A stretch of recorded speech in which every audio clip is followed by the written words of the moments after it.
अब देखो, आज हम लोग बात करेंगे कि जैसे मान लो कि हमारे पास फिजिक्स में ऐसी बहुत सारी क्वांटिटीज होती हैं जिनकी हमें बहुत छोटी से छोटी वैल्यू पता करनी होती है, और बहुत सी ऐसी क्वांटिटीज भी होती हैं जिनकी हमें बहुत बड़ी सी बड़ी वैल्यू भी पता करनी होती है। जैसे हमें फिजिक्स में इलेक्ट्रॉन का मास भी चाहिए होता है, और हमें 11वीं 12वीं की फिजिक्स में अर्थ के मास की भी जरूरत पड़ती है। जब ग्रेविटेशन पढ़ते हैं तो अर्थ के मास की भी जरूरत पड़ती है। और जब हम लोग क्वांटम पढ़ेंगे या आगे की चीजें जब पढ़ेंगे अभी आपको क्वांटम फिजिक्स में, तो हमें इलेक्ट्रॉन के भी मास की जरूरत है। जब हम लोग चार्जेस की बात करेंगे तो वहां पर भी हमें इलेक्ट्रॉन के मास से कंपेयर करना होता है इन चीजों को। तो कई जगहों पे ऐसा होगा जहां हमें इलेक्ट्रॉन के मास की भी जरूरत होगी, तो कितना छोटा है इलेक्ट्रॉन का मास, और हमें अर्थ के मास की भी जरूरत होगी, कितना बड़ा है आपका अर्थ का मास। तो इन सभी चीजों को करने के लिए हम लोग एक काम करते हैं, कुछ प्रीफिक्सेस डिफाइन किए हुए हैं। क्या डिफाइन किए हुए हैं? प्रीफिक्स।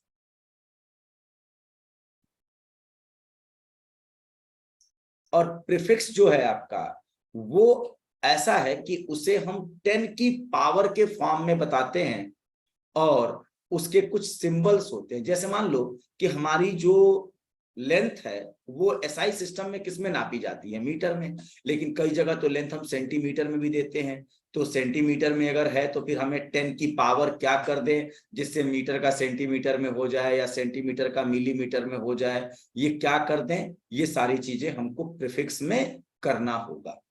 ठीक है, समझ में आ गई बात? बताइए। तो यहां पर हम लोग एक ऐसा बना रहे हैं, इसे हम बोलेंगे पावर ऑफ 10। यहां पे हम लिखेंगे एक टेबल में पावर ऑफ 10,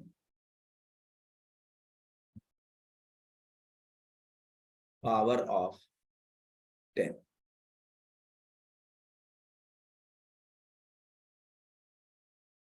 और दूसरी चीज हम लिखेंगे प्रीफिक्स।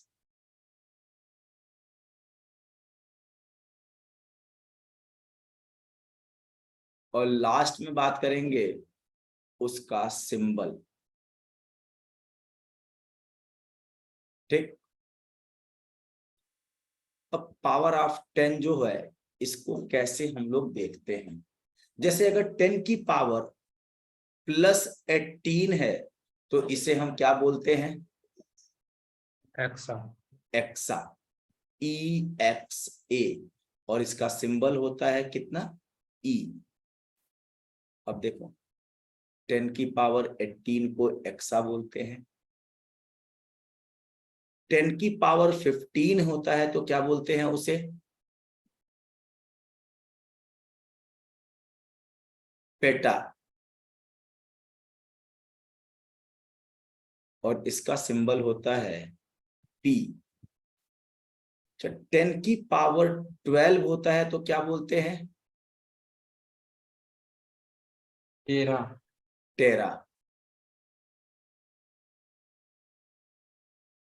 इसको हम कैपिटल T बोलते हैं। 10 की पावर 9 है, ये +9 अगर है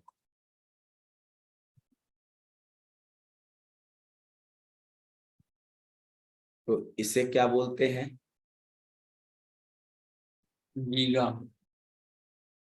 गीगा। इसका सिंबल होता है कैपिटल G। अच्छा, 10 की पावर 6 होता है तो इसे क्या बोलते हैं? मेगा। मेगा। और इसका सिंबल होता है कैपिटल M। 10 की पावर 3 है तो उसके लिए सिंबल यूज किया जाता है, प्रीफिक्स होता है किलो, और इसका सिंबल होता है स्मॉल k। 10 की पावर 2 होता है तो इसको क्या बोलते हैं? हेक्टो। हेक्टो। सिंबल क्या होता है? H। 10 की पावर +1 है तो इसको क्या बोलते हैं? डेका। और इसका सिंबल होता है DA। और 10 की पावर 0 है तो ये हमारा होता है बेस, इसी को हम बोलते हैं अपना बेस। और इस बेस पर अगर हम लेंथ की बात करें तो लेंथ आपका किस में यूज किया जाएगा, मीटर में, मास किस में यूज किया जाएगा, ग्राम में, समय किस में यूज किया जाएगा, सेकंड में, इलेक्ट्रिक करंट एम्पियर में, थर्मोडायनेमिक टेम्परेचर केल्विन में, लुमिनस इंटेंसिटी कैंडेला में, और अमाउंट ऑफ सब्सटेंस मोल में इसको यूज किया जाएगा। ये हमारी बेस वैल्यू है, ठीक है। मतलब आपके जो ये है ना, एम मीटर को या ग्राम को या सेकंड को, एम्पियर को, केल्विन को, कैंडेला को और मोल को रिप्रेजेंट कर रहे हैं। अब इस एम के आगे मान लो के लगा दिया गया, तो के हो गया प्रीफिक्स और एम हो गया आपका मीटर। तो इनमें से, इन्हीं सातों में से किसी एक को हम यहां लगाएंगे और उसके आगे एक हम प्रीफिक्स लगाएंगे। और जब के प्रीफिक्स लगा तो के लिए क्या है, +3 का सिंबल है, तो इसको हम +3 के फॉर्म में लिखेंगे। अभी बता देंगे, बहुत आसान सी चीज है। इसके बाद हम थोड़ा नीचे आते हैं। जब -1 होता है तो क्या बोलते हैं उसे, बोलो, -1 बोलो बेटा, एसी डेसी। और डेसी को क्या लिखते हैं, स्मॉल डी से। -2 होता है तो क्या बोलते हैं इसे हम, सेंटी, और इसका सिंबल स्मॉल सी होता है। -3 होता है तो क्या लिखते हैं, मिली, और इसका सिंबल होता है स्मॉल एम। -6 होता है तो क्या करते हैं इसे हम, माइक्रो, क्या बोलते हैं इसे, माइक्रो।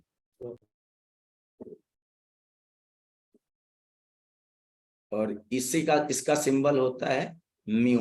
-6 के बाद -9 अगर है तो क्या होता है बेटा, नैनो। नैनो, और नैनो को हम सिंबल देते हैं स्मॉल एन। -12 है तो क्या नाम देते हैं, पीको, और इसका सिंबल होता है स्मॉल पी। -15 है तो इसको क्या बोलते हैं, फेम्टो, और इसका सिंबल होता है सर स्मॉल एफ। हाँ, फर्मी, फर्मी होता है या फेम्टो होता है? फेम्टो बोलते हैं उसको। और फर्मी भी, फर्मी एक लेवल होता है। जब हम सेमीकंडक्टर में बात करने हैं ना, तो फर्मी मीटर, इसको फर्मी मीटर भी लोग बोल देते हैं, फर्मी मीटर, लेकिन वो एक्चुअल में उसका नाम है फेम्टो ही। और -18 जो है, तो इस केस में इसको हम बोलते हैं ऑटो, और इसका सिंबल होता है स्मॉल ए। ठीक, अब देखो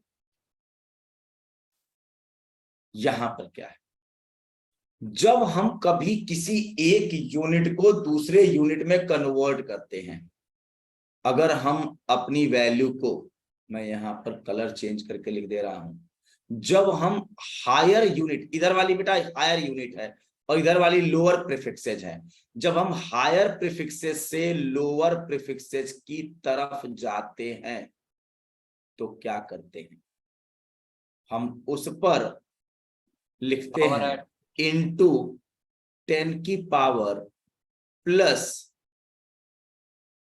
नंबर ऑफ डाउन स्टेप्स। जब हम हायर प्रीफिक्स से लोअर प्रीफिक्स की तरफ आएंगे तो हम लिखेंगे +10 की power plus number of down steps. और जब हम लोअर से हायर की तरफ जाएंगे, लोअर से हायर मतलब इस तरह से, इस डायरेक्शन में जाएंगे, इस डायरेक्शन में। तो इसमें कैसे करेंगे, 10 minus number of up steps. तो जब हम ऊपर जाते हैं, छोटे पावर से मतलब छोटे प्रीफिक्स से बड़े प्रीफिक्स की तरफ जाते हैं, तो उस केस में हम आपका जो भी होगा 10 की पावर माइनस में ले लेंगे, उतना कितने स्टेप ऊपर गए बस ये काउंट कर लो, और उसे हम माइनस में कर लेंगे।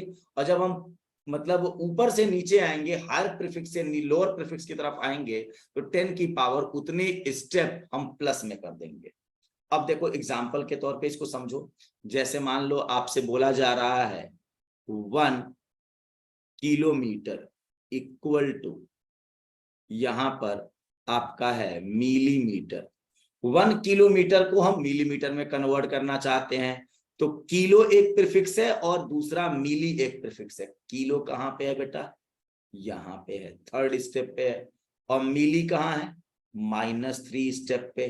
तो यहां से यहां आने पर कितने स्टेप नीचे गए, सक्षम बताओ, कितने स्टेप नीचे गए? सर 6। 6 स्टेप, क्योंकि 0 से 3 स्टेप ऊपर थे और 0 से 3 स्टेप नीचे आ गए, तो हम 6 स्टेप डाउन हुए। तो ये 1 को तो 1 लिख देंगे, इंटू 10 की पावर 6 हो जाएगा। तो 1 किलोमीटर इक्वल टू 10 की पावर 6 मिलीमीटर आ जाएगा। समझ में आ गई बात बेटा ये? Yes sir.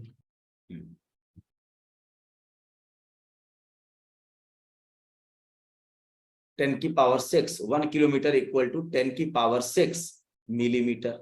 ठीक, अगर मान लो आप किसी ऐसे प्रीफिक्स पे हो, जैसे आपसे बोला जा रहा है 1 नैनोग्राम, उसको कन्वर्ट करना है आपका, बोला जा रहा है मेगाग्राम में कन्वर्ट करो। तो नैनो कहां पे है बेटा, -9 पे है, और मेगा आपका कहां पे है, +6 पे है।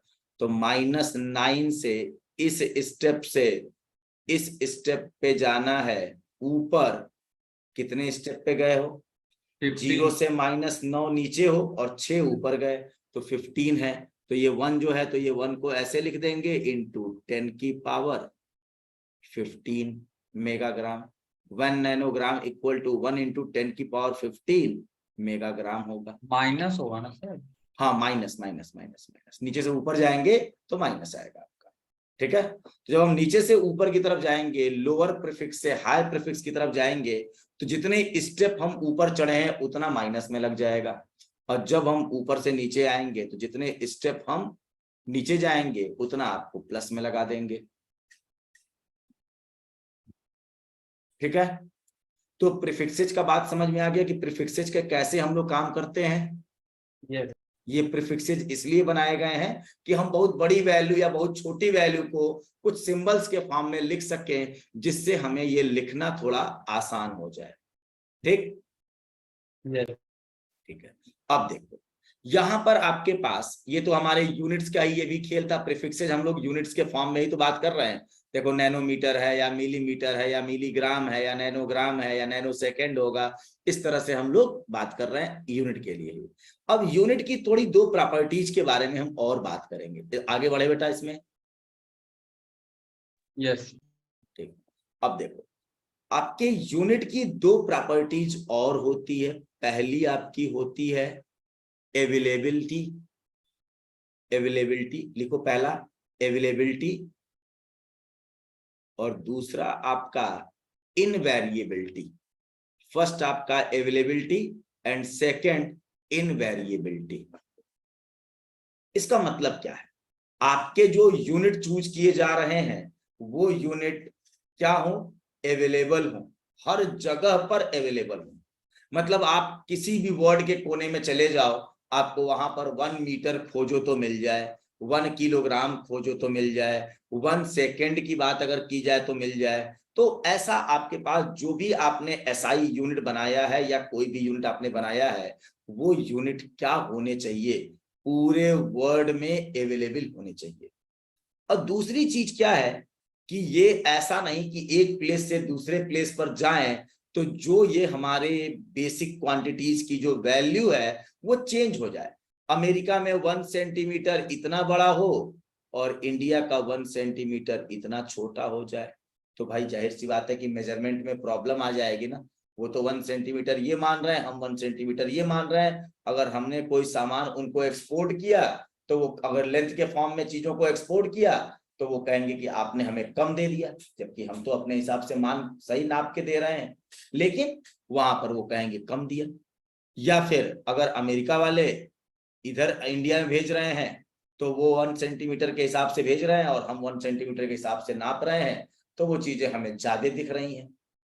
तो ये क्या होना चाहिए कि आपके जो भी यूनिट्स हैं वो यूनिट्स आपके पूरे वर्ड में अवेलेबल होने चाहिए, और वो पूरे वर्ड में इनवेरिएबल भी होने चाहिए। मतलब इनवेरिएबिलिटी भी यूनिट की होनी चाहिए और अवेलेबिलिटी भी होनी चाहिए यूनिट्स की। ये दोनों चीजें जब तक नहीं होंगी तब तक वो यूनिट हमारे किसी काम का नहीं है। समझ में आ गई बात बेटा? ये यस। ठीक। अब इसके बाद आपकी एनसीईआरटी कुछ चीजों की डेफिनेशन की बात करती है, जैसे 1 मीटर क्या होता है, 1 किलोग्राम क्या होता है, 1 सेकेंड क्या होता है, 1 एम्पियर क्या होगा, 1 केल्विन क्या होगा, 1 कैंडेला क्या होगा, और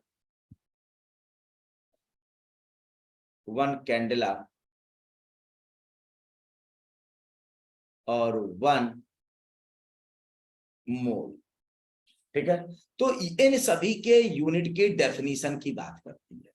आप एनसीईआरटी की बुक में इसकी डेफिनेशन लिखी हुई है, और साथ में वहां पर यह भी लिखा हुआ है कि ये जो डेफिनेशन है वो आपको पढ़ के समझने के लिए है, वो किसी भी एग्जाम में कहीं भी नहीं पूछा जाएगा, और न ही जो बड़ी बड़ी वैल्यूज हैं उनको आपको याद रखना है। ठीक है, जैसे मान लो कि 1 मीटर आपको समझाना हो, हम समझा ले जाएंगे, 1 किलोग्राम समझाना हो समझा ले जाएंगे, 1 सेकेंड को समझाने के लिए सीजियम 133 एटम के हाइपर फाइन लेवल या सुपर फाइन लेवल की बात करनी होगी, और वो लगभग 1 सेकेंड में आपका सीजियम 133 लगभग 91-92 लाख आपके ऑसिलेशंस कंप्लीट करता है। तो ये वाली चीज याद रखने की जरूरत नहीं, बस इतना याद रखो कि हाँ 1 मीटर एक ऐसी लेंथ है जो पूरे यूनिवर्स में फिक्स है, 1 किलोग्राम एक ऐसी चीज है जो हर जगह फिक्स है, 1 सेकेंड एक ऐसा टाइम इंटरवल है जो हर जगह फिक्स है, 1 एम्पियर इतनी करंट है जो फिक्स वैल्यू की है, 1 केल्विन फिक्स है, 1 कैंडेला फिक्स है, और 1 मोल फिक्स है। अब देखो ये सब कुछ चीजें हैं ना, टाइम, मास, सेकेंड, अगर आप कहोगे कि क्या ये हर जगह हर समय फिक्स होगा, तो बेटा अगर हम क्लासिकल फिजिक्स की बात करें जहां पर हम बहुत ज्यादा अपनी वेलोसिटीज में बहुत तेजी नहीं रखते हैं, मतलब हमारी वेलोसिटी बहुत ज्यादा नहीं होती है, तो वहां पर 1 मीटर मतलब 2 पॉइंट्स के बीच का जो सेपरेशन है 1 मीटर वो फिक्स होगा, 1 किलोग्राम मास फिक्स होगा, 1 सेकेंड का टाइम इंटरवल फिक्स होगा। लेकिन अगर आप किसी ऐसे एक रॉकेट या प्लेन में हो जिसकी स्पीड सी के कंपैरिजन में है, स्पीड ऑफ लाइट के कंपैरिजन में है, तो वहां पर ये वाली चीजें चेंज हो जाती हैं। ये वाली चीजें क्या होती हैं? चेंज हो जाती हैं। हम लोग अपनी रियल लाइफ में इस तरह की चीजें नहीं देख पाते हैं, लेकिन हाँ स्पेशल थ्योरी ऑफ रिलेटिविटी जो आइंस्टीन की है, उस थ्योरी ऑफ रिलेटिविटी के अकॉर्डिंग अगर हमारे पास कोई ऐसी चीज है जिसकी स्पीड लाइट की स्पीड के कंपैरिजन में है, हो सकता है कि वो लाइट का स्पीड का c/10 हो, या c/9 हो, या c/2 हो, या आपके पास इस तरह से c/3 हो, या c/4 हो, ये सब लाइट के स्पीड के कंपैरिजन की स्पीड्स हैं ये। तो अगर आप लाइट के कंपैरिजन की स्पीड के से अगर कहीं मूव कर रहे हो और वहां पर आप 1 मीटर या 1 सेकेंड या 1 किलोग्राम का ऑब्जर्वेशन कर रहे हो, तो उस समय आपको वो वैल्यू फिक्स नहीं मिलेगी। ठीक है, तो ये बात आपको एक अलग पार्ट है ये, और आपके चूंकि 11th-12th की फिजिक्स में है भी नहीं, लेकिन फिर भी आप ये समझना कि हम लोग जैसे बोले कि 1 मीटर, 1 किलोग्राम, 1 सेकेंड ये एक फिक्स्ड वैल्यू है, तो उस समय जब हम आपको यहाँ से मेजरमेंट कर रहे हैं वो आपका फ्रेम लो वेलोसिटी वाला है, मतलब बहुत सी की वेलोसिटी से काफी छोटा है। अगर हम मान लो कि आप ऐसा फ्रेम है जहां पर जिसकी स्पीड है 10 मीटर पर सेकेंड, भैया लाइट की स्पीड क्या होती है 3 × 10⁸ मीटर पर सेकेंड ना, 3 × 10⁸ मीटर पर सेकेंड के कंपैरिजन में 10 मीटर पर सेकेंड बहुत ही छोटा है। तो उस समय ये सब चीजें चेंज नहीं होती हैं। लेकिन हाँ, अगर आप ऐसे फ्रेम में हो जहां पर लाइट की स्पीड के कंपैरिजन में आपको स्पीड है, तो उस केस में 1 मीटर, 1 किलोग्राम, 1 सेकेंड हर जगह पे एक जैसे नहीं होंगे। क्लियर हुई बात बेटा? इसमें चेंजेस आ जाते हैं, तो वो बात हमको करनी नहीं है। लेकिन बस हाँ, मैं आपको बता दे रहा हूं, आप दिमाग में ये ना रखिएगा कि 1 मीटर ऑलवेज फिक्स है, 1 किलोग्राम ऑलवेज फिक्स है। वैसे मैंने बोल दिया कि ये फिक्स है, तो आपने उसको मान लिया कि ये कभी बदलेगा ही नहीं। नहीं, बदलता है। जब हम स्पेशल थ्योरी ऑफ रिलेटिविटी के अकॉर्डिंग जब इन चीजों को देखते हैं, मतलब हम एक ऐसे फ्रेम ऑफ रेफरेंस में बैठ के देखें जिसकी स्पीड लाइट के स्पीड के कंपैरिजन में है, तो उसके रेस्पेक्ट में चीजें बदली बदली नजर आएंगी आपको। ठीक है? Yes sir. तो एनसीईआरटी ने साफ साफ कहा भी है कि न तो ये टेस्ट में कहीं पूछा जाएगा और न ही कहीं पर आपको याद रखने की जरूरत है। जैसे मैं मान लो कि 1 मीटर की डिस्टेंस बताऊं कि 1 मीटर क्या होता है, तो आप बताओ, आपको मालूम है कि लाइट की स्पीड क्या होती है? 299,792,458 मीटर पर सेकेंड होती है। इसका मतलब लाइट जो है वो इतना मीटर चलती है कितने में? 1 सेकेंड में। किसमें चलती है? 1 सेकेंड में। तो बेटा अब 1 मीटर इसको चलना है तो कितना सेकेंड लगेगा? 1 डिवाइडेड बाई 299,792,458 सेकेंड लगेगा। तो अब डेफिनेशन क्या बन जाती है? Distance travelled by light in 1 divide by 299,792,458 second is equal to 1 metre. ये डिस्टेंस आपकी डेफिनेशन बन जाती है। तो कहां आप इतनी बड़ी बड़ी वैल्यूज को याद रखोगे? इसी को हम लोग नियरली क्या बोल देते हैं? 3 इंटू 10⁸ मीटर पर सेकेंड। जबकि 3 इंटू 10⁸ वैल्यू जो है वो एक्चुअल वैल्यू नहीं है। एक्चुअल वैल्यू तो 299,792,458 मीटर है पर सेकेंड। ठीक, तो वो कह रहे हैं कि भाई इन सभी वैल्यूज को आप याद ना रखिए, बस केवल आप एक बार पढ़ लीजिए, समझ लीजिए, और इतना ध्यान रखिए कि हाँ, ये वैल्यूज कुछ ऐसी हैं जो सातों आपकी यूनिट्स की जो वैल्यू है वो फिक्स होती है, जिसमें से 3 लो वेलोसिटी के लिए फिक्स होती है। अगर वेलोसिटी की वैल्यू काफी ज्यादा है तो ये फिक्स नहीं रहेंगी, बदल जाएंगी। समझ में आ गई बात बेटा? ये तो आपको एक बार इसकी रीडिंग कर लेनी है। बहुत सी कुछ चीजें तो हम यहाँ पे डिफाइन कर पाएंगे। जैसे मान लो 1 सेकेंड की डेफिनेशन आप 11th-12th की नॉलेज से नहीं कर सकते हो। 1 कैंडेला की डेफिनेशन आप 11th-12th की नॉलेज से नहीं कर सकते हो। बाकी सब तो आप कर सकते हो। जैसे जैसे चैप्टर आते जाएंगे वहां पर हम उनके बारे में बात करते जाएंगे कि ये चीजें क्या होती हैं। बस इतना ध्यान रखो कि ये सारी वैल्यूज ऐसी हैं जो फिक्स मैग्नीट्यूड की होती हैं। ठीक है?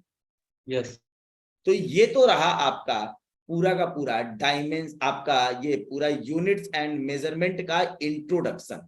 ये केवल इंट्रोडक्शन पार्ट है जो थ्योरी के पार्ट में आपको सुनना है, समझना है। अब इसके बाद इसमें सबसे पहली चीज आती है डायमेंशनल एनालिसिस।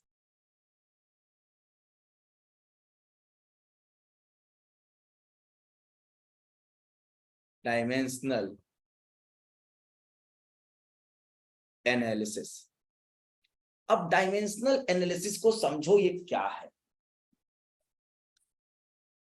इसके बारे में कुछ बताओगे? डायमेंशनल एनालिसिस के बारे में।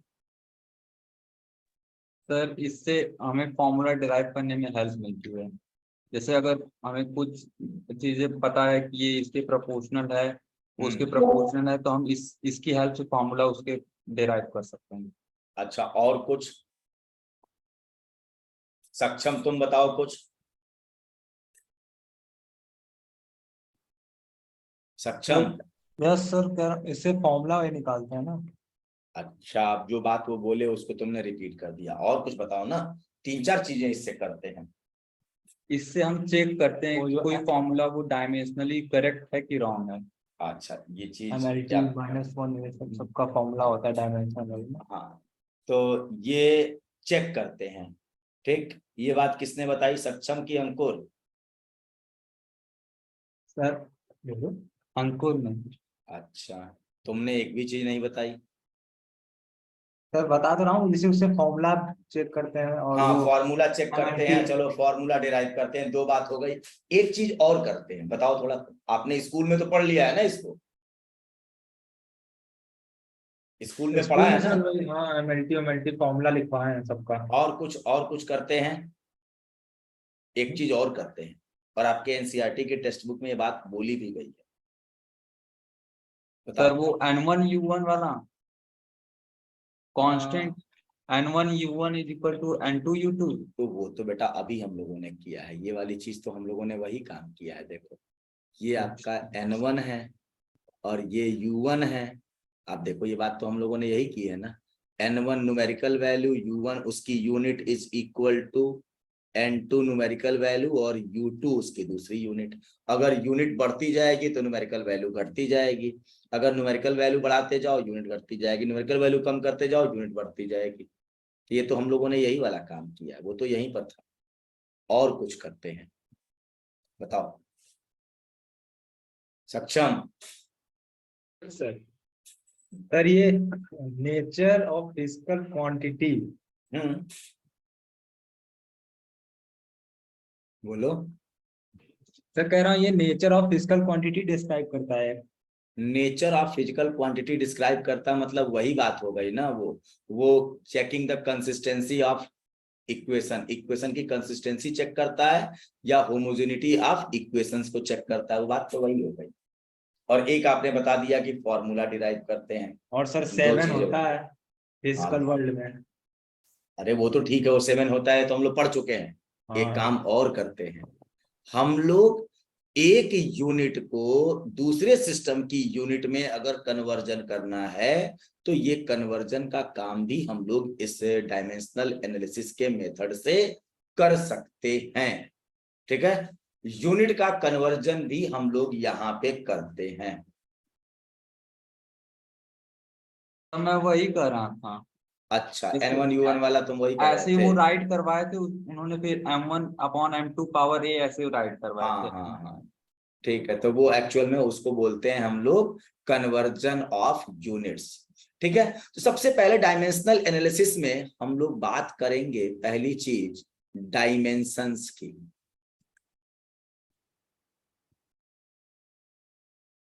डायमेंशंस की, डायमेंशन क्या होते हैं, बताओ। डायमेंशन क्या होते हैं, बोलिए। सर जो सक्षम, सक्षम बताओ, सक्षम स्कूल में पढ़ चुके हैं। Dimension, dimensional formula, dimensional equation, तीन चीजें होती हैं। यहाँ पर हमें तीन चीजों के बारे में बात करनी है, उसके बाद तो फिर हम उसके इक्वेशन पे आ जाएंगे। डायमेंशन क्या होता है पहले बताओ।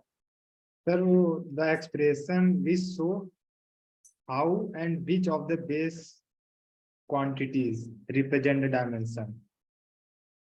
How and which quantity represent the dimension. हाँ, of physical quantity is called dimensional formula. अच्छा, ये कहाँ लिखे हो, स्कूल में लिखवाया गया है क्या। यस सर, ऐसे मतलब ऐसे थोड़ा बहुत बड़े में लिखवाए थे, इसको शॉर्ट में हम तुमने बता समझ। दिया शॉर्ट में, और शॉर्ट में जो बात बताई है वो चीज बहुत ज्यादा रिलेवेंट नहीं है। एक्चुअल में डायमेंशन क्या होता है ये समझना। कोई भी दुनिया की फिजिकल क्वांटिटी हो, कोई भी फिजिकल क्वांटिटी, वो कहीं ना कहीं बेस क्वांटिटी से ही डिराइव्ड होती है। कोई भी फिजिकल क्वांटिटी बेस क्वांटिटी से ही क्या होती है, डिराइव्ड होती है। ठीक है, बात समझ में आ रही है कि दुनिया की किसी भी क्वांटिटी को, फिजिकल क्वांटिटी को हम बेस क्वांटिटी के फॉर्म में रिप्रेजेंट कर सकते हैं।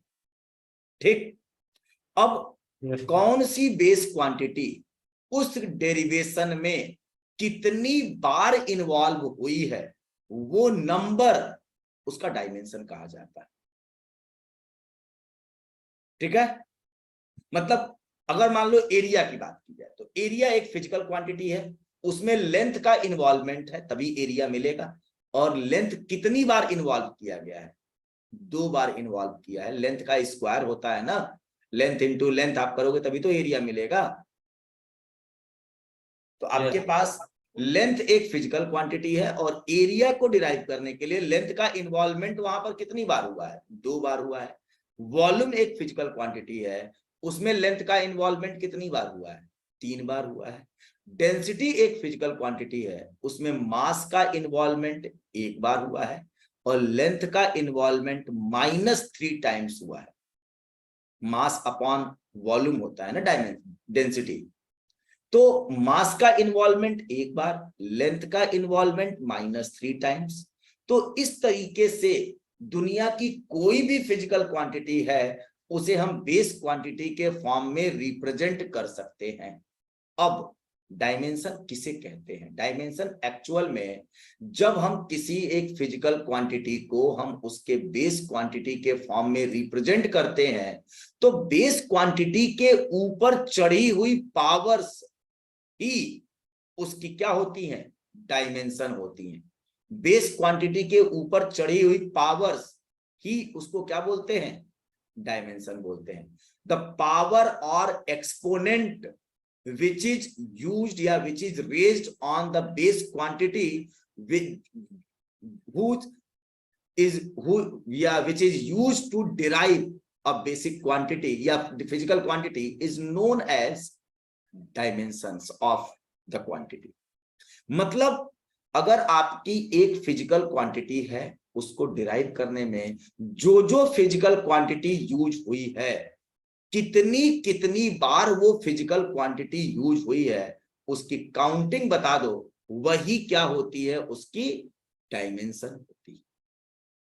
और उस बेस क्वांटिटी में जैसे मैं आपको बता रहा हूं कि आपके पास एक फोर्स है, एक फिजिकल क्वांटिटी है, फोर्स इक्वल टू होता है मास इनटू एक्सीलरेशन, और इसको हम लिख सकते हैं mass into velocity upon time, mass into velocity upon time. अच्छा, मास तो एक फिजिकल क्वांटिटी है, टाइम भी एक फिजिकल क्वांटिटी है, लेकिन वेलोसिटी एक फिजिकल क्वांटिटी नहीं है। तो बेटा वेलोसिटी को फिर से लिखो, क्या होगा? मास इनटू वेलोसिटी को क्या लिख सकते हैं? Length upon time into time. और इसको हम ऐसे लिख सकते हैं mass into length into time की पावर -2। मास की पावर 1, लेंथ की पावर 1 और टाइम की पावर -2। तो अगर हम बात करें फोर्स तो कैसे लिखेंगे? हम इस बात को थोड़ा समझो, कैसे लिखेंगे? अगर हम बात करें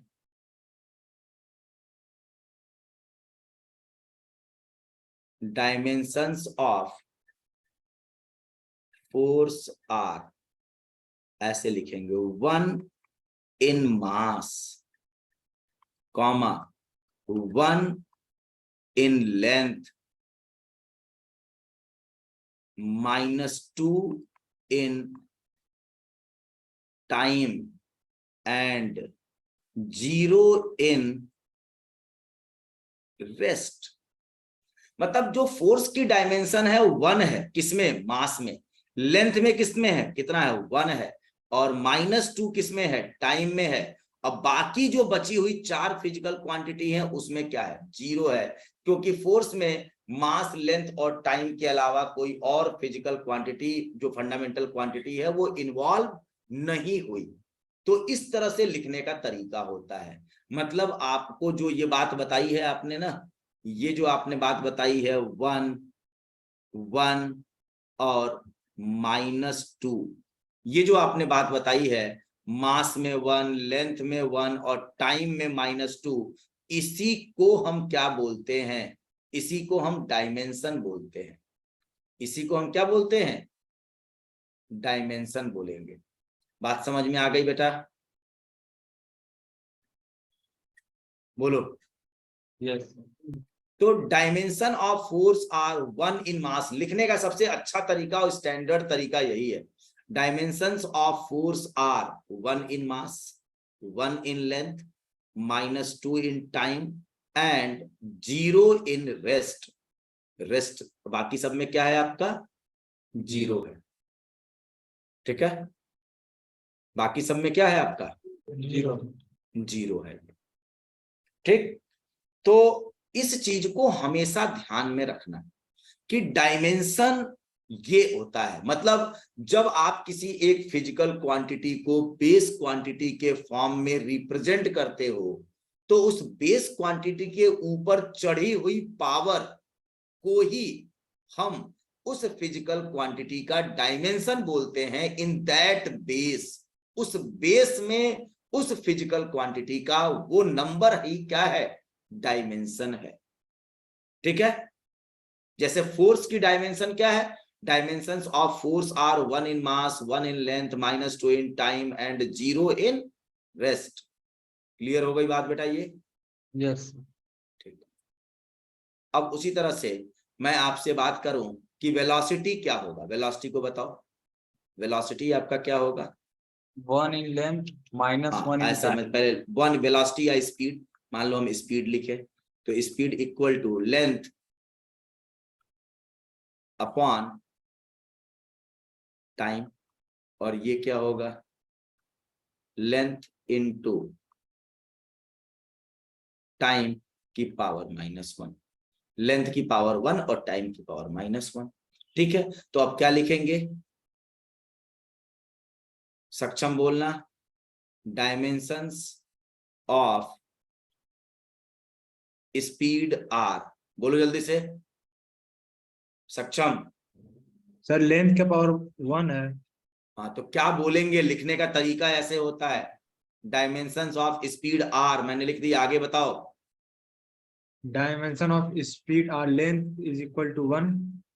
फिर वही बात, अभी क्या पढ़े हो यहाँ पे, क्या लिखा है, डायमेंशंस ऑफ फोर्स आर, जो पावर यहाँ पे है उसको आगे लिख रहे हैं 1 in mass, 1 in length, 1 in length, 1 ऐसे लिखेंगे number 1 in length, -1 in time, -1 in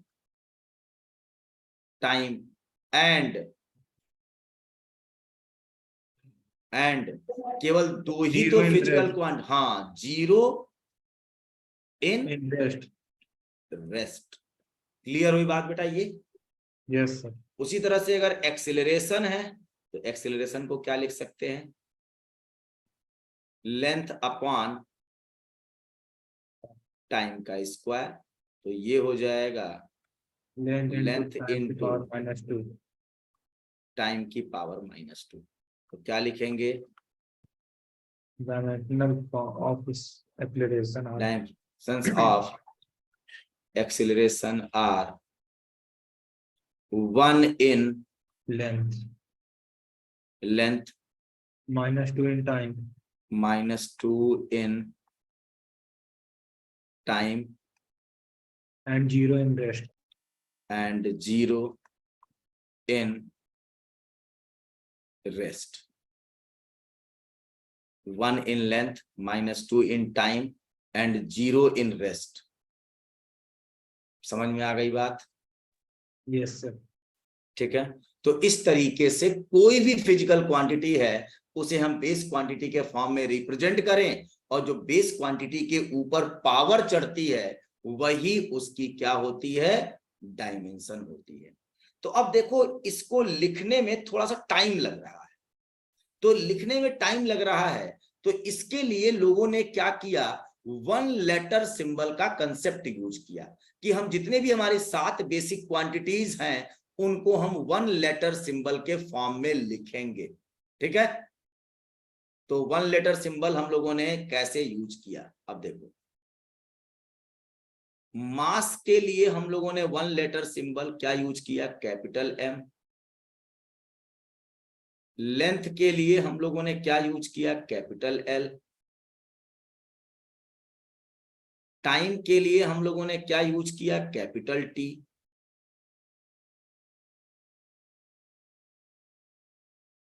electric current के लिए क्या यूज किया? देखो, एनसीईआरटी इसे कैपिटल ए बोलती है, और आप और अन्य किताबों में देखोगे, जैसे एससीवी में देखोगे तो इसे कैपिटल आई बोला जाता है। अब लिखने के दोनों तरीके हैं। एनसीईआरटी ये बोलती है, तो अगर जेईई मेंस से रिलेटेड एग्जाम है और उसमें कोई सवाल आ रहा है तो ए इलेक्ट्रिक करंट को रिप्रेजेंट कर रहा है, और अगर मान लो जेईई एडवांस से रिलेटेड कोई सवाल है तो वो ए या आई में से जो भी यूज कर रहे हैं तो आप उसको देख सकते हो, दोनों चीजें बोली जाती हैं। हाँ, ये वाली चीज जो ए है उसे हम क्या कहते हैं, वो आपका एनसीईआरटी इसे यूज करती है। ठीक है, अपनी किताब में इलेक्ट्रिक करंट के लिए ए दिया है। हम इस पर बहुत ज्यादा सेटिस्फाइड नहीं होते हैं, हम इस पे सेटिस्फाइड होते हैं कि ये वाली चीज सही है। उसका रीजन क्या है? अब देखो, ए क्या है, इलेक्ट्रिक करंट की यूनिट को एम्पियर से ही इन्होंने ए बोल दिया। अब आप देखो, मास की यूनिट क्या होती है, किलोग्राम, तो के लिखना चाहिए था। लेंथ की यूनिट होती है मीटर, तो एम लिखना चाहिए था। टाइम की यूनिट होती है सेकंड, तो एस लिखना चाहिए था। लेकिन ये तो एम, एल और टी, मास का, लेंथ का, टाइम का जो सिंबॉलिक रिप्रेजेंटेशन है उसके कैपिटल लेटर को यूज किया। तो इलेक्ट्रिक करंट का सिंबॉलिक रिप्रेजेंटेशन आई होता है, तो उसको इन्होंने यहाँ पे यूज किया। ठीक, लेकिन एनसीईआरटी ने कहा नहीं, इलेक्ट्रिक करंट को हम कैपिटल ए से देंगे, तो कैपिटल ए आप दे सकते हो, कोई दिक्कत नहीं है। ठीक है, उसके बाद thermo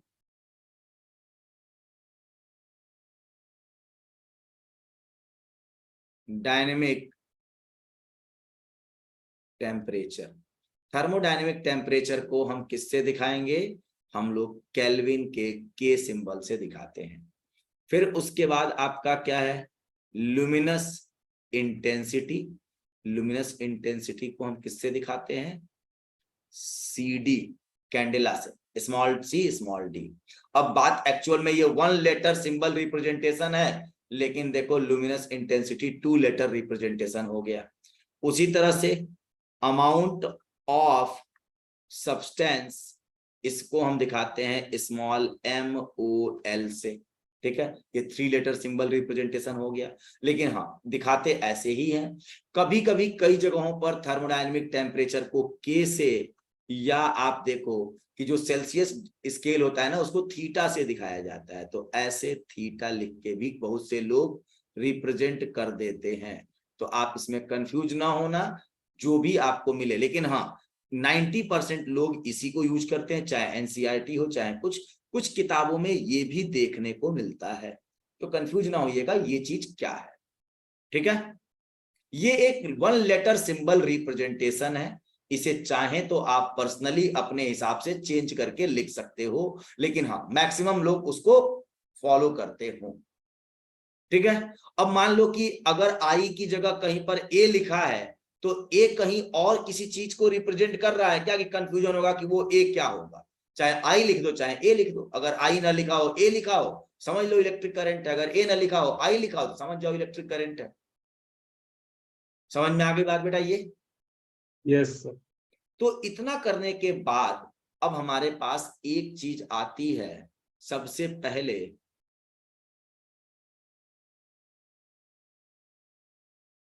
dimensional formula. Dimensional formula क्या होता है? अच्छा एक चीज और, यहां पर ना जो ये 1 लेटर सिंबल है, इसको हम लोग एक बड़े से इस तरह के ब्रैकेट के अंदर लिख देते हैं। ये ब्रैकेट क्या इंडिकेट करता है? इस ब्रैकेट में लिखी हुई जितनी चीजें हैं, जितने सिंबल्स हैं, वो ये रिप्रेजेंट करते हैं कि वो किसी फिजिकल क्वांटिटी को डिराइव करने के लिए कितनी बार यूज किए गए हैं। वो उस फिजिकल क्वांटिटी के मैग्नीट्यूड को रिप्रेजेंट नहीं करते हैं। कभी भी ये मैग्नीट्यूड को रिप्रेजेंट नहीं कर रहा है कि कितना मैग्नीट्यूड है, वो बस इतना बता रहे हैं कि ये कौन कौन सी फिजिकल क्वांटिटी कितनी कितनी बार यूज हुई है। कितना कितना यूज हुआ है इसकी बात नहीं करते हैं, कितनी कितनी बार यूज हुआ है वो उसको रिप्रेजेंट करते हैं।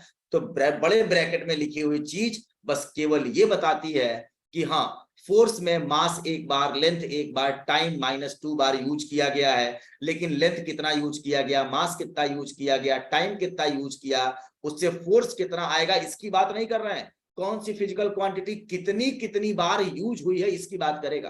कौन सी फिजिकल क्वांटिटी कितनी कितने क्वांटिटी में, कितना कितना अमाउंट में यूज हुई है, उसका मैग्नीट्यूड कितना है, उसकी बात नहीं करेगा कि लेंथ का मैग्नीट्यूड कितना था, मास का मैग्नीट्यूड कितना था, इसकी बात नहीं करेगा।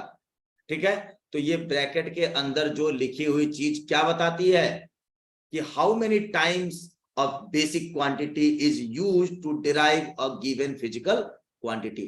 It does not give the information about how much quantity the basic quantity is used to derive the physical quantity. How many physical quantity and how many times it is used to derive the basic quantity, the given quantity. Clear हुई बात बेटा ये? Yes sir. ठीक है, समझ में आ गई बात ये? यस। ठीक, तो चलिए अब देखो इसमें हम लोग क्या करने जा रहे हैं। अब जैसे मान लो बड़े ब्रैकेट में इसको लिखने का बस केवल इतना ही मतलब होता है, बस ये बताता है कि कौन कौन सी फिजिकल क्वांटिटी कितनी कितनी बार यूज हो रही है, कितना कितना यूज हो रही है, इससे कोई मतलब नहीं है। ठीक, तो अब डायमेंशनल फॉर्मूला। अब डायमेंशनल फॉर्मूला क्या होता है, इन्हीं सभी 1 लेटर सिंबल को हम यूज करके, जैसे हम बोले कि ऐसे बोले हम डायमेंशनल फॉर्मूला ऑफ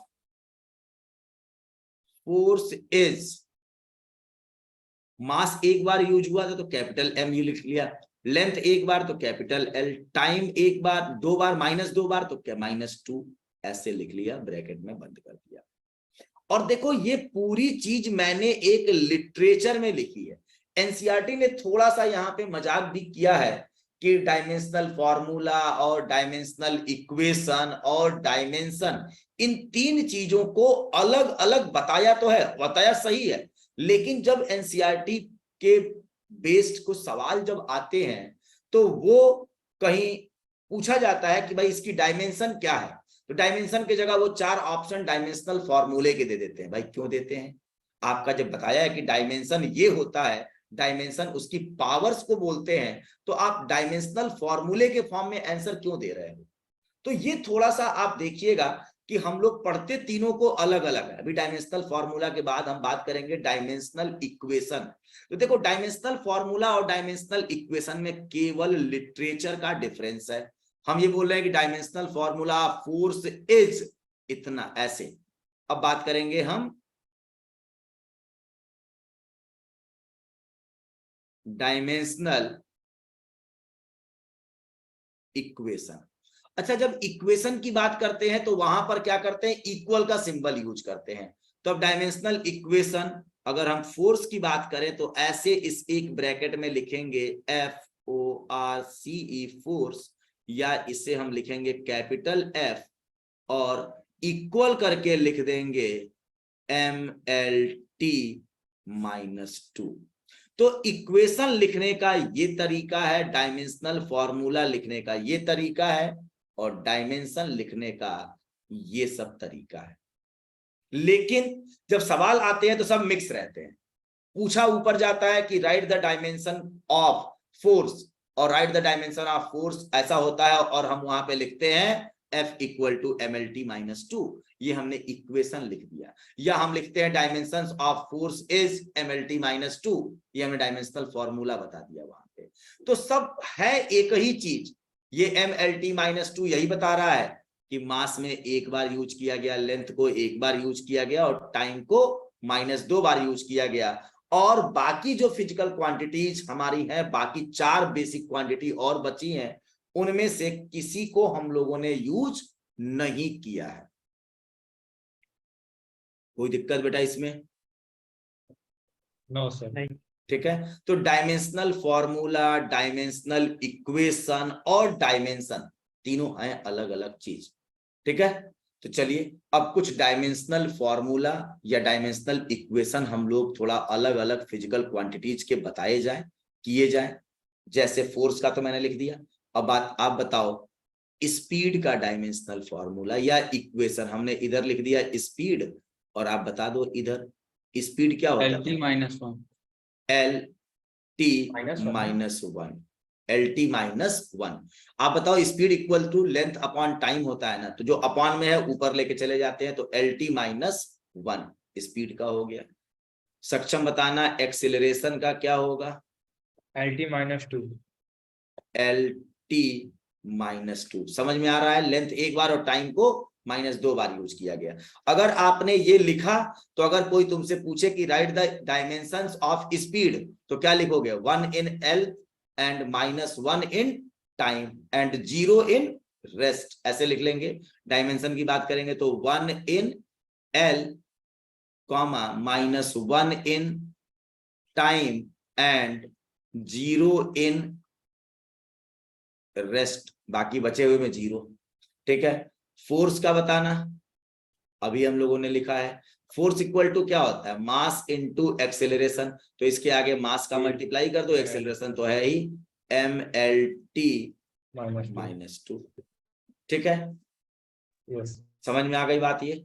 अब चलो और भी फिजिकल क्वांटिटीज हैं, जैसे एरिया। एरिया आप बताओ, एरिया का क्या होगा? एरिया में लेंथ दो बार यूज किया जाता है। सक्षम बताओ। Sir, L2. L2 square word या क्यूब वर्ड नहीं बोलते हैं, L के बाद L 2 square. बोलिए। हाँ, L स्क्वायर नहीं बोलते, L2 L2. L2 बोलेंगे। L के बाद 2 लिखा है, इसका मतलब है कि वो 2 की L की डायमेंशन 2 है। एरिया। वॉल्यूम बताओ। L3. L3। ठीक है, वॉल्यूम और एरिया हो गया। मास का मालूम ही है आपको। डेंसिटी बताओ, डेंसिटी का सिंबल होता है रो, तो डेंसिटी का बताओ। मास अपॉन वॉल्यूम होता है, तो ml -3, ml -3। वॉल्यूम नीचे से ऊपर अच्छा, चला फिर जाए। हाँ हाँ, पूछो पूछो बेटा। कुछ नहीं सर। हाँ ठीक है। डेंसिटी इक्वल टू क्या डेंसिटी तो होता है? 3 टाइप की होती है ना। हाँ, डेंसिटी उसमें बताया था 3 टाइप की होती है। डेंसिटी कौन सी हाँ। बताओ? एक एरियल एरियल हाँ डेंसिटी, हाँ और एक लेंथ पे जो बेसिस होते हैं लेंथ डेंसिटी, और एक वॉल्यूमेट्रिक डेंसिटी। हाँ, वॉल्यूमेट्रिक डेंसिटी। ये हम नॉर्मल डेंसिटी की बात कर रहे हैं। एक्चुअल में वो डेंसिटी 3 तरह की होती नहीं है, वर्ड बोला जाता है बस ऐसे। ठीक है, जैसे मान लो कि आपसे कोई कह दे कि एक रॉड के ऊपर चार्ज है, तो लीनियर चार्ज डेंसिटी अब आती है।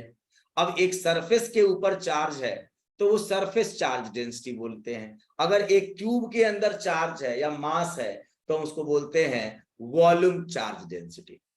ठीक है, यस। तो वो एक अलग चीज है। वो डेंसिटी, ये डेंसिटी अलग है। वो डेंसिटी आपका क्या है ना, कि लीनियर चार्ज डेंसिटी का मतलब चार्ज पर यूनिट लेंथ कितना है, वो एक अलग फिजिकल क्वांटिटी ही रिप्रेजेंट की जाती है।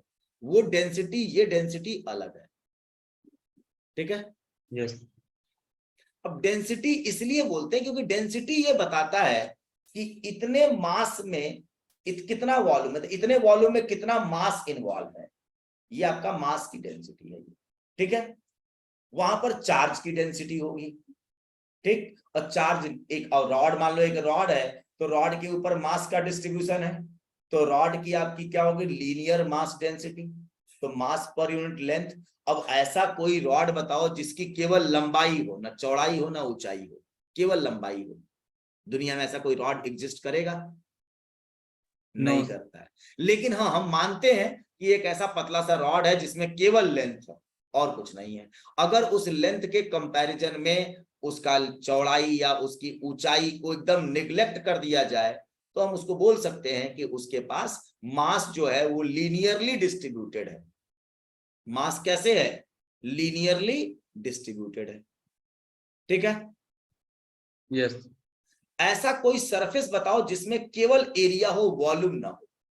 कोई भी सरफेस आप बनाओगे, कोई भी सीट बनाओगे, तो उसके अंदर वॉल्यूम जरूर आ जाएगा, क्योंकि लंबाई चौड़ाई होगी तो कुछ मोटाई भी होगी, कुछ थिकनेस भी होगी उसकी।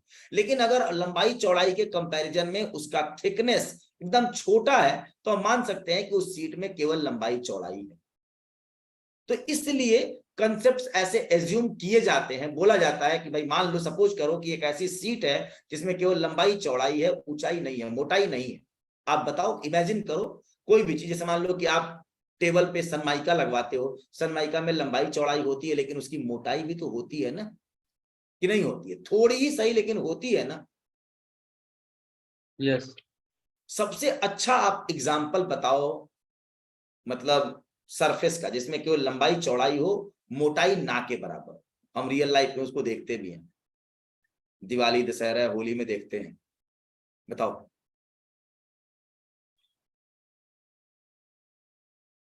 सर जो मैट हम लोग बिछाते हैं उसको भी कर सकते हैं। मैट बिछा तो मैट की मोटाई नहीं होती है क्या? अच्छा खासा मोटाई होता है बेटा, वो वॉल्यूम उसका भी है।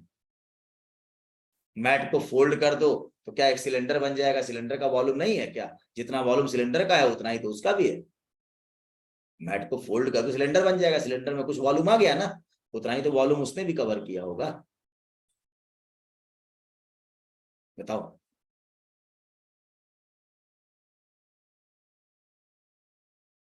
एग्जाम्पल समझ में आया? मैं कुछ बता दूं, मिठाई से रिलेटेड है ये। सर बॉक्स, हाँ? इसका बॉक्स। नहीं, बॉक्स नहीं, मिठाई से रिलेटेड है। अरे भाई, काजू की बर्फी खाते हो तो काजू की बर्फी के ऊपर एक चांदी की परत लगाई गई होती है। यस। और चांदी की परत देखो इतनी पतली होती है, इतनी पतली होती है कि आप मान सकते हो कि उसके अंदर केवल लंबाई चौड़ाई है, ऊंचाई नहीं है। उतनी थिन फिल्म है। सर लेकिन बर्फीली तो होती है ना। अरे बर्फी के ऊपर चांदी की परत लगाई गई होती, चांदी का अर्क लगाया गया होता। वो जब बर्फी बना लो उसके ऊपर चांदी रखा जाता है, तब उसके बाद पीसेज काटे जाते हैं ना। तो जो चांदी का वो एक फिल्म आती है, चांदी की एक सीट होती है, उसके ऊपर रखा जाता है उसको। तो वो सीट की मैं बात कर रहा हूँ, उस मिठाई बर्फी की बात मैं नहीं कर रहा हूँ कि बर्फी में मोटाई तो है, वो तो बात अलग है। लेकिन उसके ऊपर जो सीट लगाई जा रही है उसको इमेजिन करो। कभी मिठाई की दुकान पे जाओ, कह दो कि चांदी वाली वो फिल्म दिखाओ, तो देखो कि इतना पतला सा होगा, इतना मतलब लंबाई होगी, चौड़ाई होगी, लेकिन उसकी कोई ऊंचाई नहीं होगी। आपको होगी उसकी भी पेज से एकदम, भी मगर पतला होगा। पेज से भी पतला। पेज से भी पतला होता भाई। आप हाथ से कभी छू के देखो कि वो कितना पतला होता है। पेज बहुत मोटा होता है आपका।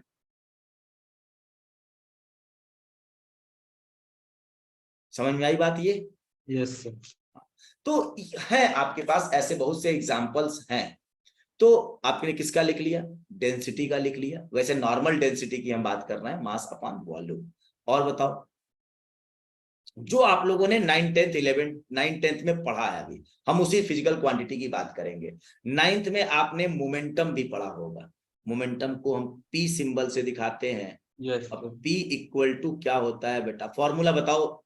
मास इनटू सक्षम? वेलोसिटी। मास इनटू वेलोसिटी, बता दिया तुमने खुद ही। सक्षम बताओ, मास इनटू वेलोसिटी तो क्या हो जाएगा उसका फॉर्मूला? डायमेंशनल फॉर्मूला क्या हो जाएगा? स्पीड प्लस, हाँ मैं बता रहा स्पीड हूँ। में, हाँ हाँ, स्पीड में किससे कर लेंगे? MLT-1। हाँ, MLT-1। मास आपने यूज कर लिया, स्पीड में एम और से यूज कर स्पीड, लिया। Yes sir. हाँ ठीक है। डायमेंशनल फॉर्मूला आपका मोमेंटम का हो गया। और बताओ, आपने फोर्स टॉर्क पढ़ा होगा। टॉर्क पढ़ा है? सर क्या? सर टॉर्क, फिजिक्स टॉर्क, वाला हम पढ़ाए हैं। Torque, torque. हाँ TORQE, फोर्स हाँ, इनटू टॉर्क। रेडियस होता है। फोर्स इंटू रेडियस नहीं, एफ आर क्रॉस एफ होता है। डिस्टेंस होता है और एफ होता है, वो आर क्रॉस एफ। मतलब एफ और आर का मल्टीप्लीकेशन है सिंपली। वो वेक्टर का क्रॉस मल्टीप्लीकेशन है। लेकिन फिजिकल क्वांटिटी तो दो ही यूज हुई ना, एक फोर्स और दूसरा डिस्टेंस। तो Yes. फोर्स का क्या होता है? MLT-2।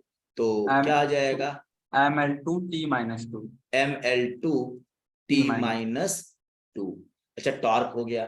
थोड़ा एनर्जी का बताओ, क्या होगा एनर्जी का? ML2T-2। एनर्जी का बताओ। सर सक्षम? एनर्जी का, हाँ, एनर्जी और वर्क क्या दोनों सेम चीज होती है? दोनों की एनर्जी जूल में ही होती है, यूनिट जूल में होती है। Yes sir. तो दोनों का डायमेंशनल फॉर्मूला भी सेम होगा। और आप वर्क का बताओ, वर्क का फॉर्मूला क्या था? याद करो।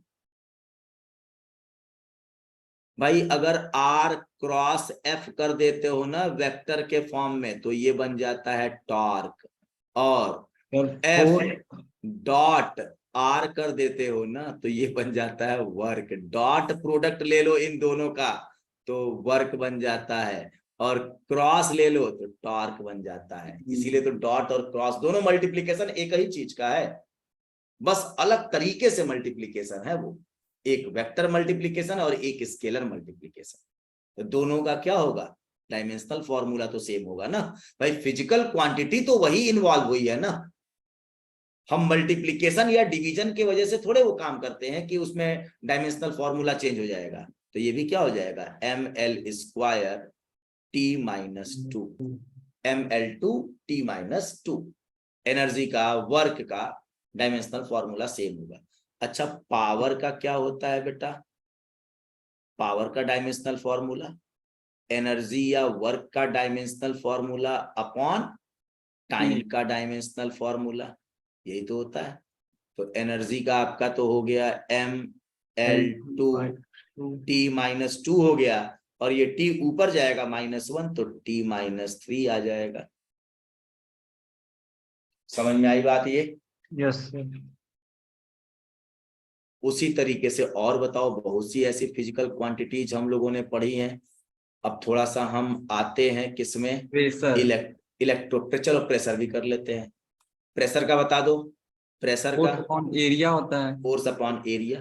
तो dimensional formula of pressure ml -1 t-2। t-3 नहीं, प्रेशर, ऊपर जाएगा। प्रेशर क्या होता है, फोर्स का डायमेंशनल फॉर्मूला अपॉन एरिया का डायमेंशनल फॉर्मूला। तो एरिया का L² होगा और L2 ऊपर जाएगा आपका तो L-2 हो जाएगा, और यहाँ पे L1 है ही तो 1 और -2 जाएगा तो क्या आ जाएगा, ml-1 t-2, ml-1 t-2। कोई दिक्कत इसमें? ठीक है, अब चलो आगे थोड़ा बढ़ा जाए। हम लोगों ने ग्रेविटेशनल कांस्टेंट पढ़ा था, उसका अगर हम निकालना चाहें ग्रेविटेशनल कांस्टेंट का डायमेंशनल फॉर्मूला, तो एक फॉर्मूला हम लोगों ने पढ़ा है, कौन सा, F = G m1m2/r²। तो F का डायमेंशनल फॉर्मूला इंटू R² का डायमेंशनल फॉर्मूला अपॉन m1 का डायमेंशनल फॉर्मूला और m2 का डायमेंशनल फॉर्मूला। ठीक है, तो बेटा F का क्या होता है, ml-2 R² का L2 अपॉन m1 का हो जाएगा m और m2 का हो जाएगा m। एक m से तो एक m कैंसिल हो गया, तो m-1 L3 t-2। ये आपका किसका हो गया, यूनिवर्सल ग्रेविटेशनल कांस्टेंट का। अगर हम लोग बात करें कि पोटेंशियल या पोटेंशियल डिफरेंस का, जब पहले चार्ज का निकाला जाए, चार्ज का डायमेंशनल फॉर्मूला, सक्षम बताओ चार्ज ऐसा कोई फॉर्मूला पढ़े हो जो हमारी सातों बेसिक क्वांटिटी से चार्ज को रिलेट किया जाए, क्लास 10th में पढ़ाया गया है, कौन सा फॉर्मूला है, बस बताओ, याद करके बताओ कौन सा फॉर्मूला है।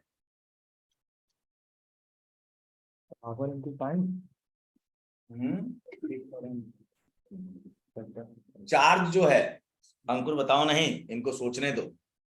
चार्ज, इलेक्ट्रिक करंट की डेफिनेशन आपने क्या पढ़ी थी, भूल गए हो, क्लास 10th से 11th में आके भूल गए क्लास 10th वाली चीज, बोलो। हाँ सर। हाँ बताओ भाई, आपने ये बात पढ़ी थी ना, rate of flowing charge is known as current, I = Q/T। तो Q = dimensional formula of I into dimensional formula of T। और आई का डायमेंशनल फॉर्मूला होता है ए, और टाइम का डायमेंशनल फॉर्मूला होता है टी। और या तो आप आई को कैपिटल आई और स्मॉल टी का कैपिटल टी लिख सकते हो। तो चार्ज का तो ये हो गया। अब हम बात करें पोटेंशियल। पोटेंशियल और पोटेंशियल डिफरेंस। पोटेंशियल या पोटेंशियल डिफरेंस का डायमेंशनल फॉर्मूला, ये भी आपने पढ़ा है। पोटेंशियल या पोटेंशियल डिफरेंस, ये क्लास 10th में है। तो इसका W/Q W/Q मतलब वर्क का डायमेंशनल फॉर्मूला अपॉन चार्ज का डायमेंशनल फॉर्मूला। और वर्क का डायमेंशनल फॉर्मूला, पोटेंशियल को हम लोग V सिंबल से दिखाते हैं, तो V इक्वल टू वर्क का हमें मालूम है, वर्क या टॉर्क का या एनर्जी का सेम होता है mL2 T-2 अपॉन AT, ऐसे होगा। Yes sir. अब बस इसको सॉल्व कर लो, कितना हो गया mL2 T ऊपर जाएगा T-3 और A-1। ठीक है। Yes sir. तो इस तरह से ढेर सारी फिजिकल क्वांटिटीज हमारी रियल लाइफ में हैं जिनके हम लोग डायमेंशनल फॉर्मूला इस तरह से निकाल लेते हैं। हाँ, डायमेंशनल फॉर्मूला निकालने के लिए आपको क्या करना चाहिए, आपको कुछ उनके फॉर्मूले, बेसिक फॉर्मूले पता होने चाहिए। जैसे अब मान लो आगे हम बात कर रहे हैं, अभी क्लास 12 की कुछ चीजों की बात कर रहे हैं जिसकी जरूरत हमें पड़ेगी अभी। ठीक है, इस वाले चैप्टर में जरूरत पड़ती है। आगे बढ़े। यस। ठीक है, तो जैसे आपको दो मास पार्टिकल के बीच में लगने वाला फोर्स का फॉर्मूला था ना, और यूनिवर्सल कांस्टेंट ग्रेविटेशन वाला आया था जी ना, सेम वैसे ही अगर दो चार्ज नेचर में रखे हों तो वहां पर एक फोर्स का फॉर्मूला आता है के Q1 Q2 बाई R²। और इस के जो को हम बोलते हैं 1/4 पाई एप्सिलॉन नॉट, और इसे बोलते हैं कूलम्स कांस्टेंट, या फिर इसे बोलते हैं इलेक्ट्रोस्टैटिक कांस्टेंट। ठीक है,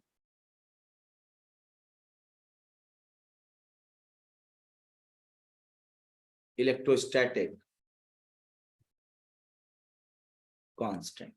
और इस इलेक्ट्रोस्टैटिक कांस्टेंट या कूलम कांस्टेंट का आपसे कहा जाता है डायमेंशनल फॉर्मूला। बताइए, तो डायमेंशनल फॉर्मूला ऑफ के, और इसको आपको खुद समझ में आ गया कि हमें क्या करना है।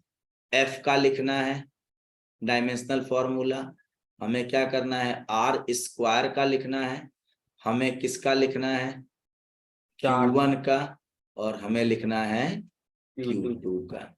ठीक है, तो F का क्या हो जाएगा mLT-2, R² है, लेंथ है, तो L² अपॉन में Q1 AT, और Q2 का भी क्या आएगा AT। ठीक है, तो क्या आ गया mL3।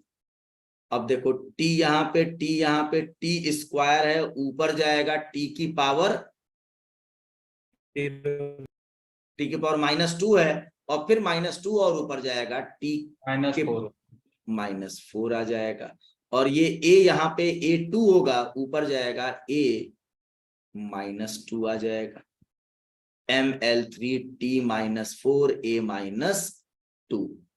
ठीक है, अब बेटा इस K के अंदर ना एक और फिजिकल क्वांटिटी इन्वॉल्व है, इसको बोलते हैं एप्सिलॉन नॉट, और ये होती है permittivity of free space. Sir और इसको सामने से ला देंगे तब, आ? जैसे जो अभी आपने लिखा है k इज इक्वल टू 1/4 पाई, हाँ तो उसको ऊपर ले जाएंगे तो फिर बस, इसको तो नीचे इसका ला- निकल जाएगा, तो एप्सिलॉन नॉट इक्वल टू क्या हो जाएगा, 1/4 पाई के। अब बटा 4 पाई तो एक डायमेंशन लेस क्वांटिटी है, ये मैथमेटिक्स है, तो इसका मतलब हो जाएगा कि आपको के की डायमेंशन की पावर -1 कर दो, तो ये क्या आ जाएगा, m-1 L-3 T4a2। ठीक है, तो परमिटिविटी ऑफ फ्री स्पेस हम लोग इस तरह से अपना काम कर ले जाएंगे। ठीक है, समझ में आ गई बात बेटा ये? तो Yes. वैसे ही मान लो कि आपके पास यहीं पर जब 12th में आओगे तो एक क्वांटिटी आएगी इलेक्ट्रिक फील्ड। तो इलेक्ट्रिक फील्ड एक्चुअल में होता क्या है, electric force divided by charge. तो अब देख लो, इलेक्ट्रिक फील्ड ई का डायमेंशनल फॉर्मूला लिखना है तो फोर्स का लिखो अपॉन क्यू का लिखो, तो ये हो जाएगा mlt-2 और a-1 और t-1, क्योंकि क्यू का होता है at, ऊपर ले जाएंगे a-1 t-1, तो ये क्या आ जाएगा बेटा, आप बता दो, mlt-3a-1। ठीक है, क्लियर हुई बात बेटा ये? वैसे ही आपके पास एक और चीज आएगी आगे जाके, मैग्नेटिक फील्ड। एक मैग्नेटिक फील्ड का भी टर्म आपको मिलेगा। तो मैग्नेटिक फील्ड का रिलेशन आपने कुछ बेसिक क्वांटिटी से पढ़ा है क्या? ऑर्स्टेड का एक्सपेरिमेंट क्लास 10th में था क्या, कि अगर एक करंट कैरिंग वायर है उसके अगल बगल मैग्नेटिक फील्ड बनती है, और करंट कैरिंग वायर मतलब मैग्नेटिक फील्ड में रखा है तो उसके ऊपर एक फोर्स लगता है, तो वो F इक्वल टू होता है IL क्रॉस B।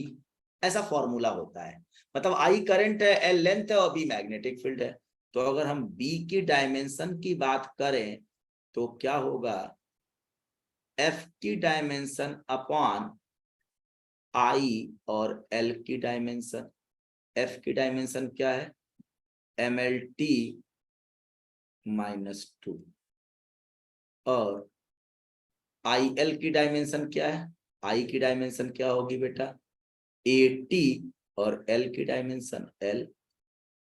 ठीक है, इस L से ये L कैंसिल, क्या आ जाएगा M, और आप बताओ T-3, और आपका क्या हो जाएगा A-1।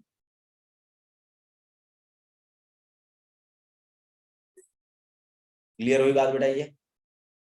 आई का 80 होगा कि आई होगा बस करंट का? अच्छा, करंट का 80 नहीं, केवल ए होगा ना, करंट का तो केवल ए होगा ना। Yes, sir. हाँ करे, वो हमने चार्ज का लिख दिया वहां हमने, तो इसमें क्या हो जाएगा, टी तो ऐसे ही रहेगा, T-2 A-1 आ जाएगा, वो T-2 रहेगा और A-1, L से L कैंसिल हो जाएगा, MT-2 A-1। तो मैग्नेटिक फील्ड का डायमेंशन ऐसे आ गया। तो इस तरह से बहुत सी फिजिकल क्वांटिटी आपको आगे मिलेंगी जिसकी डायमेंशंस हमको निकालना पड़ेगा। तो अभी तो हम जितने के बारे में जानते हैं अभी, मतलब बेसिक लेवल पर जितना तुम 9th-10th में पढ़े हो उसको बस केवल थोड़ा सा आप 11th में यूज किए। धीरे धीरे बहुत सी ऐसी फिजिकल क्वांटिटीज आगे जाएंगी, विस्कोसिटी कोफिशिएंट भी आएगा आपका, इस तरह से फ्रिक्शन का कोफिशिएंट भी आएगा। तो सबके अपने अपने डायमेंशंस कुछ ना कुछ होते हैं। ठीक, क्लियर हुई बात बेटा ये?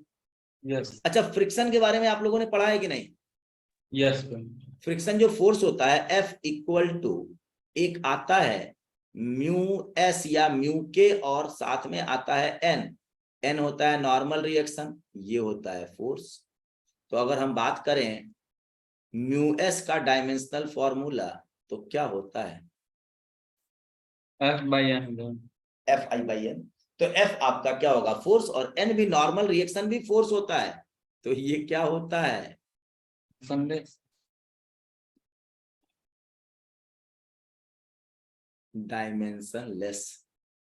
जो आपका फ्रिक्शन का कोफिशिएंट होता है, स्टैटिक फ्रिक्शन या काइनेटिक फ्रिक्शन का फ्रिक्शन कोफिशिएंट जो है वो आपका डायमेंशनलेस होता है। लेकिन वहीं पर जब एक लिक्विड फ्रिक्शन लगाती है अपने लेयर्स के बीच में, तो वहां पर विस्कोसिटी का जो कोफिशिएंट होता है, कोफिशिएंट ऑफ विस्कोसिटी, वो डायमेंशनलेस नहीं होता है। तो अब जब विस्कोसिटी के बारे में हम पढ़ेंगे तो उसमें और अच्छे से समझेंगे उन चीजों को, ठीक है। यस ठीक, चलो तो फिर आज की क्लास हम लोग अब यहीं पे स्टॉप करते हैं, ठीक है। यस और सक्षम भैया इस तरह से चल नहीं पाएगा, जो तुमने